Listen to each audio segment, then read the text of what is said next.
ఓం మహాగణాధిపతయే నమః. ఓం గురుభ్యో నమః. ఓం శ్రీమాత్రే నమః. పరమేశ్వర స్వరూపమైనటువంటి జ్యోతిష, వాస్తు మరియు ఇతర అనేకమైనటువంటి శాస్త్రములను మనకు అందించినటువంటి మహర్షులకి నమస్కారం.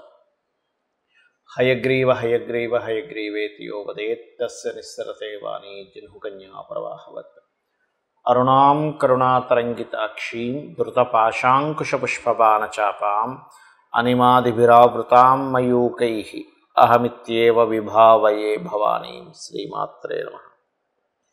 ప్రేక్షకులకి ఆ లలితాంబిక అమ్మవారి యొక్క అనుగ్రహం పరిపూర్ణంగా కలగాలని మనస్ఫూర్తిగా కోరుకుంటూ ఈరోజు మనము 11వ తేదీ నుంచి 7వ తేదీ వరకు ఉన్నటువంటి వార ఫలితాలు ఏ విధంగా ఉన్నాయి, మరియు ఆ వారం రోజులు గ్రహస్థితి ఏ విధంగా ఉంది అని చూసుకున్నట్లయితే మనకి మేజర్ ప్లానెట్స్ అయినటువంటి గ్రహాలు మారవు. అంటే గురువు, శని, రాహుకేతువులు యథాస్థానాల్లో, మేషంలో గురువు, కుంభంలో శని, మీనంలో రాహు, కన్యలో కేతుగ్రహ సంబంధం కలిగి ఉంది.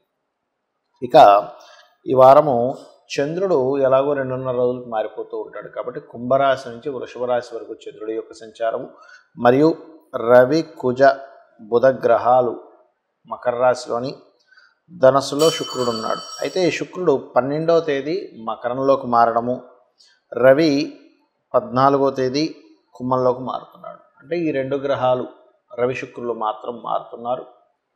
కావున ఈ యొక్క గ్రహస్థితి అనుసరించి మీకు ఏ విషయాల్లో ఈ వారం జాగ్రత్తగా ఉండాలి, ఏ విషయాలు బాగా కలిసి రానున్నాయి, ఏ దేవతారాధన చేసుకోవాలి, దీంతోపాటు ముఖ్యంగా ఈ వారం నేను మీకు చెప్పబోయేది ఏంటంటే, మనకి ఏ సమస్య ఉంటే జాతచక్రం లేదు, ఏమీ లేదు, సమస్యని బట్టి ఈ వారం ఉన్న గ్రహస్థితిని బట్టి మీరు చేసుకునే పరిహార మార్గం కానీ, మంత్రం కానీ, గోసేవ కానీ ఏం చేసుకోవాలనేది నేను మీకు ఆఖరిలో చెప్తాను. ఆఖరి వరకు వీడియో వినండి.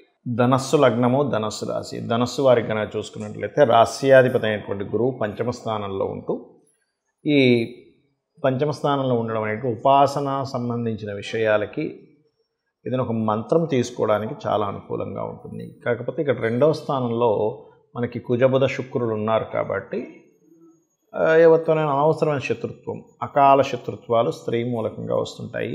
ఎవరికైనా అప్పు ఇవ్వడం ద్వారా వచ్చే ఛాన్సెస్ ఉన్నాయి.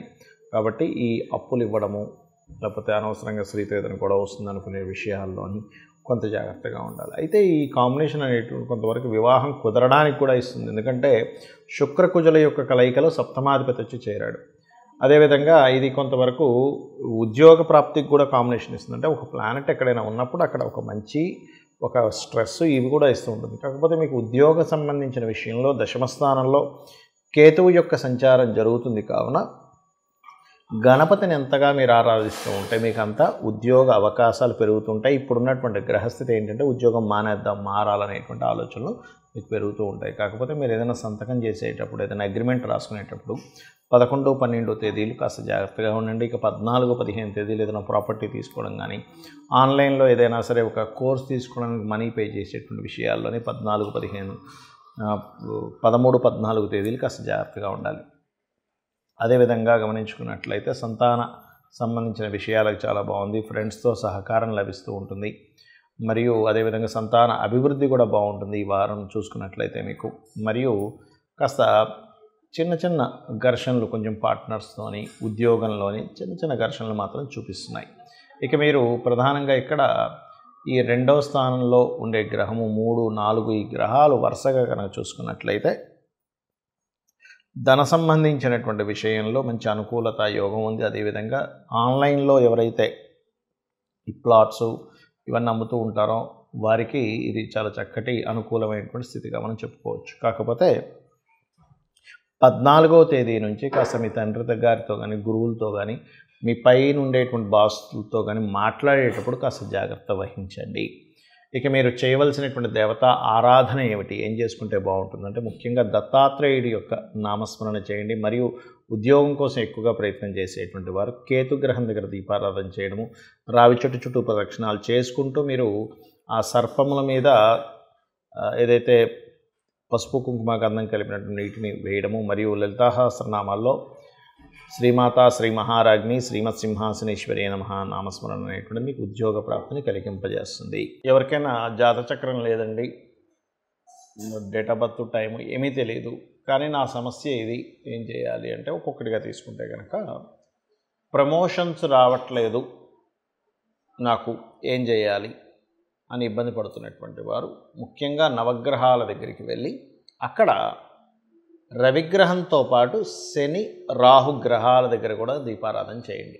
చేసి మీకు దగ్గరలో గోశాల కనుక ఉన్నట్లయితే గోవులకి పిడికెడు బెల్లము మరియు గోధుమ రవ్వ అంటారు, ఈ రెండింటిని తీసుకొని దేశీవాలి గోవుకి తినిపించండి.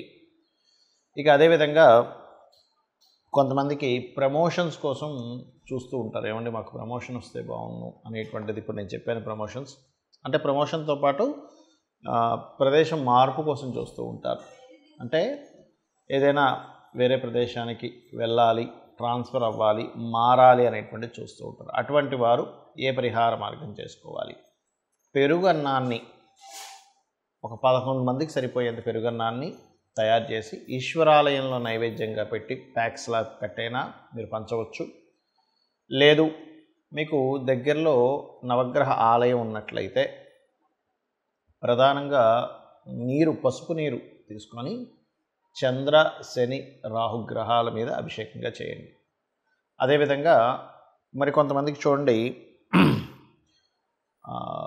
భూ సంబంధించినటువంటి వివాదాలు ఇట్లాంటివి ఉంటూ ఉంటాయి. భూ సంబంధించిన వివాదం పోవట్లేదండి, లేకపోతే భూమి మూలంగా ఏదైనా ఒక బిజినెస్ జరగాలని ఉంటుంది, లేదా ఒక గొడవ, సంథింగ్ ఒక గొడవ అనుకుందాం, ఆ గొడవ తీరట్లేదు. అప్పుడు చేయాల్సింది ఏమిటంటే ఈ వారం ప్రత్యేకంగా మీరు విష్ణు సహస్రనామాలు సూర్యభగవానుడిని చూస్తూ ఒక 10 నిమిషాల ముందు ఓం మిత్రాయ నమః అనేది చేయండి. చేసిన తర్వాత సూర్యుడిని చూస్తూ మీరు విష్ణు సహస్రనామాలు వినడం కానీ చదవడం కానీ చేయండి. ఒకవేళ చదవడం రాదు, వినండి కనీసం విష్ణు సహస్రనామాల్ని, సరిపోతుంది.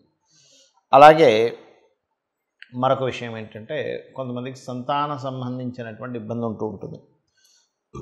అటువంటి వారు చేయవలసింది ఏమిటి అంటే దిగంబర దిగంబర శ్రీపాదవల్లభ దిగంబర అనేటువంటి నామస్మరణతో పాటు ఓం దుర్గాయ నమః, ఓం దుమ్ దుర్గాయ నమః అనే నామస్మరణ చేయడం అన్ని విధాల ఉత్తమం. మరియు దీంతోపాటు గోవుకి అరటికాయలు తినిపించండి. ఇప్పుడున్న గ్రహస్థితి రీత్యా స్కందుని యొక్క ఆలయంలో కూర్చొని కనుక దత్తాత్రేయుడిది దిగంబర దిగంబర శ్రీపాదవల్లభ దిగంబర అనే నామస్మరణ చేసినట్లయితే సంతాన యోగము, సంతాన ప్రాప్తి అనేటువంటిది కలుగుతుంది. దీంతోపాటు శని రాహు గ్రహాల దగ్గర కూడా దీపారాధన చేయండి. మరి వివాహం అవ్వట్లేదండి, జాతచక్రం లేదు, ఏం లేదు, ఏం చేయాలి అంటే మీరు నవగ్రహాలలో శుక్ర కుజ రవి బుధ ఈ 4 గ్రహాల దగ్గర దీపారాధన చేసి ఆ గ్రహాలకు సంబంధించిన మంత్రం ఏదైతే ఉందో అదైనా చేసుకోవచ్చు. లేకపోతే ఓం శుక్రవే నమః, ఓం రవాయ నమః, ఓం కుజాయ నమః, ఓం బుధాయ నమః అనుకొని లలితా సహస్రనామాలు ఏదైనా అమ్మవారి ఆలయంలో కూర్చొని పూర్తి లలితా సహస్రనామాలు చేయొచ్చు. లేదా వివాహం కోసం కామేశబద్ధ మాంగళ్య సూత్ర శోభిత కందరాయే నమః చేసుకోవచ్చు. ఇక ఏదైనా వ్యాపారం, మాకు వ్యాపారం మొదలుపెట్టాం కానీ అంత పెద్దగా ముందుకు వెళ్ళట్లేదండి, జాతచక్రం లేదు, ఏమిటి పరిష్కారము అంటే మీరు రావి చెట్టు ఉంటుంది మనకి, రావి చెట్టు చుట్టూ ప్రదక్షిణాలు చేసుకొని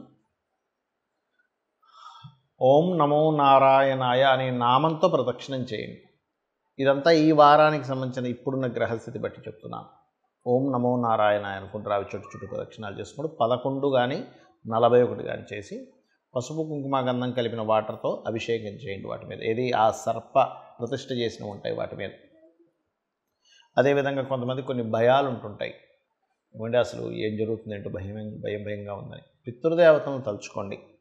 మీ తాతలు ముత్తాతలు ఉంటారు, వారిని ఒక్కసారి స్మరించుకొని వాళ్ళకి నైరుతి దిక్కు తిరిగి నమస్కరించుకోండి. ఓం దుమ్ దుర్గాయ నమః అనే నామస్మరణ చేయండి. ఇక ఆటంకాలు కలుగుతున్నాయనుకోండి, మీకు కలిగే ఆటంకాలకి ముఖ్యంగా మీరు చేయవలసింది ఓం గం గణాధిపతయే నమః అని అనుకుంటూ కేతుగ్రహం దగ్గర దీపారాధన చేయండి. కేతువు యొక్క స్తోత్రం లేదా ఓం కేతవే నమః అనుకున్నా సరిపోతుంది. అలా నిత్యము చేయొచ్చు, ఎన్ని రోజులైనా చేయొచ్చు. ఇక మరొక విషయం ఏంటంటే రోగబారిన ఎక్కువగా పడుతున్నామండి, బాగా హెల్త్ ఇష్యూస్ వస్తున్నాయి అన్నప్పుడు లలితా సహస్రనామాల్లో ముఖ్యంగా నవగ్రహాల్లో శని కేతు ఈ 2 గ్రహాల దగ్గర దీపారాధన చేసి మీరు చేయవలసింది ఏమిటి అంటే ఇక్కడ మీరు అర్థం చేసుకోండి, లలితా సహస్రనామాలలో ఓం సర్వవ్యాధి ప్రశమని సర్వమృత్యు నివారిణి అగ్రగణ్య అచింత్య రూప కలికల్మషనాశిని అయి నమః అనే నామస్మరణ చేయండి, అన్ని విధాలు బాగుంటుంది. ఇక చాలామందికి ఈ వార ఫలితాలు ఇవన్నీ ఎందుకు చెప్పుకుంటున్నాము, మరి దీనికి సంబంధించినటువంటి వార ఫలితాలే పనిచేస్తాయి, మాస ఫలితాలే పనిచేస్తాయి అనుకుంటూ ఉంటారు. కానీ అన్నిటికంటే ముఖ్యంగా మీ జన్మజాతక ఫలితాలు ఎక్కువగా పనిచేస్తాయి. ఎందుకంటే మీ యొక్క కర్మ, మీ పూర్వజన్మలో చేసుకున్న కర్మ అదే మీకు వెంట వస్తూ ఉంటుంది. కాబట్టి మీ జాతక చక్రంలో మీ తేదీ, నెల, సంవత్సరము, ప్రదేశము, సమయాన్ని బట్టి మీ లగ్నం ఏమిటి అనేటువంటిది ఉంటుంది. మీరు ఎందుకు ఎదగలేకపోతున్నారు, మీరు ఏ మార్గంలో వెళ్తే ధన సంపాదన ఉంటుంది, మీరు ఏ ప్రయత్నం చేస్తే మీకు సక్సెస్ అవుతుంది, మీ జన్మజాత చక్రరీత్యా ఏ దిశలో ఉంటే మంచిది, అన్ని దిశలు మంచివే కానీ ఏ దిశలో ఉంటే మంచిది, సంతాన అభివృద్ధి కానివ్వండి, వివాహము, వ్యాపారము, అదేవిధంగా వృత్తి, విదేశాలకు వెళ్ళడము, ఇవన్నీ కూడా మీ జన్మజాతకంలో ఉండేటువంటి కాంబినేషన్స్ని బట్టి ఉంటాయి. గుర్తుపెట్టుకోండి. చాలామందికి అసలు ఎప్పుడు వివాహం చేసుకోవాలి అనేది తెలియదు, రాంగ్ టైంలో చేసుకుని ఇబ్బంది పడుతూ ఉంటారు. ఎప్పుడు ఇన్వెస్ట్మెంట్స్ చేయాలో అర్థం కాదు. ఇన్వెస్ట్మెంట్స్ ప్లానెట్స్ ఎప్పుడైతే యాక్టివేషన్లో ఉంటే అప్పుడు ఇన్వెస్ట్మెంట్ చేస్తే బాగుంటుంది. అదేవిధంగా ఒక విషయం ఏంటంటే ఇక్కడ గమనించుకున్నట్లయితే మీరు ఒకటే గుర్తుపెట్టుకోండి, నవగ్రహాలు ఎప్పుడూ కూడా మనకి హాని చేయాలని ఉండవు. అవి వాటి పని అవి చేసుకుంటూ ఉంటాయి మన కర్మల్ని బట్టి. నవగ్రహాలను ఎప్పుడు కూడా మనకు హాని చేస్తున్నాయనే భావన అస్సలు ఉండకూడదు. మనకి ప్రసన్నం వాటి అనుగ్రహం లేదు, అయ్యో వాటి అనుగ్రహం కావాలనుకొని మీరు నవగ్రహాల దగ్గరికి వెళ్ళి కనుక నమస్కరించుకున్నట్లయితే, అదేవిధంగా అమ్మవారి యొక్క ఆరాధన, లలితా సహస్రనామాలు కనుక నిత్యము కనుక చేసినట్లయితే ఖచ్చితంగా మీ యొక్క తలరాతను అమ్మవారు మార్చి మీ ప్రయత్నాన్ని సఫలీకృతం చేస్తుంది. శ్రీమాత్రే నమః.